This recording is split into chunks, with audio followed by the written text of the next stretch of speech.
মাঝে উপস্থিত আছেন পুলিশ সুপারের প্রতিনিধি জনাব শফিকুল ইসলাম, আমাদের সিভিল সার্ভিসের প্রতিনিধি ডক্টর রাকিবুল ইসলাম স্যার,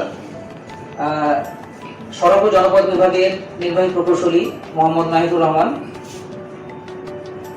এছাড়া আমাদের মাঝে উপস্থিত আছেন চাঁপাইনবাবগঞ্জ জেলা বাস মালিক সমিতি, ট্রাক মালিক সমিতি এবং চাঁপাইনবাবগঞ্জ জেলা ট্রাক ট্যাঙ্গেল গভর্নমেন্ট সমিতি ইউনিয়নের সম্মানিত সভাপতি সাধারণ সম্পাদক মহোদয়। আমরা আরো উপস্থিত পেয়েছি জাতীয় নিরাপদ সড়ক দিবসের সম্মানিত সভাপতির পক্ষে প্রতিনিধিবৃন্দ। এছাড়া আজকে যাদের নিয়ে আজকের এই আয়োজন অর্থাৎ হলো আমাদের সম্মানিত চালকবৃন্দ এবং স্কুল কলেজের শিক্ষার্থীবৃন্দ আমাদের মাঝে উপস্থিত আছে। সকলকে আমি আমার অন্তঃস্থল থেকে সালাম জানাচ্ছি। আসসালামু আলাইকুম ওয়া রাহমাতুল্লাহ। আমরা সবাই এখানে উপস্থিত হয়েছি একটা মহৎ উদ্দেশ্যের জন্য। দেশের সড়ক অবকাঠামোর উন্নয়নের সাথে সাথে নিরাপদ সড়ক নিশ্চিত করার লক্ষ্যে অনাকাঙ্ক্ষিত সড়ক দুর্ঘটনা রোধকল্পে সড়ক ব্যবহারের সচেতনতা বৃদ্ধি, শিক্ষা প্রতিষ্ঠান এবং চালকদের প্রশিক্ষণের গুরুত্ব রয়েছে। আমরা অবগত হয়েছি 2017 সালের 5ই জুন মন্ত্রিসভায় বৈঠকে 22 অক্টোবর জাতীয় নিরাপদ সড়ক দিবস হিসাবে পালনের সিদ্ধান্ত গৃহীত হয়। এরপর থেকে আমরা 22 অক্টোবর জাতীয় নিরাপদ সড়ক দিবস পালন করে আসছি।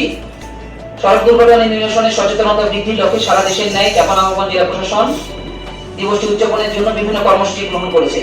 আমরা এবছরের প্রতিপাদ্য নির্ধারিত হয়েছে মানসম্মত হেলমেট ও নিরাপদ গতি, কমবে জীবন ও সম্পদের ক্ষতি।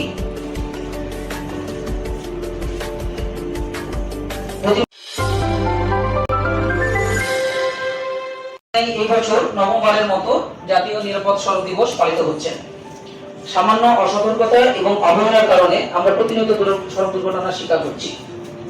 সকলের সচেতনতা এবং সদিচ্ছাই পারে সড়ক দুর্ঘটনা রোধ করতে। আমরা সকলে সড়ক ব্যবহারে সচেতন হই, ট্রাফিক আইন এবং সাইন মেনে চলি, তাহলে আমরা পাবো সড়ক দুর্ঘটনা মুক্ত নিরাপদ সড়ক তথা নিরাপদ বাংলাদেশ।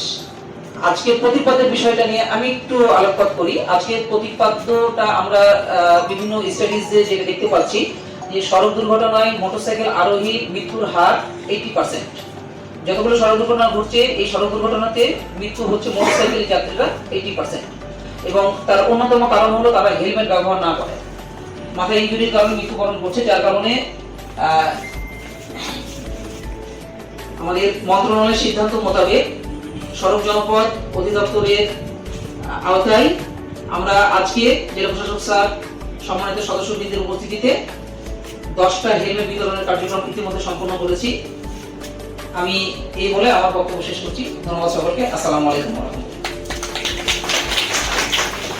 ধন্যবাদ জানাচ্ছি বক্তব্য রাখার জন্য।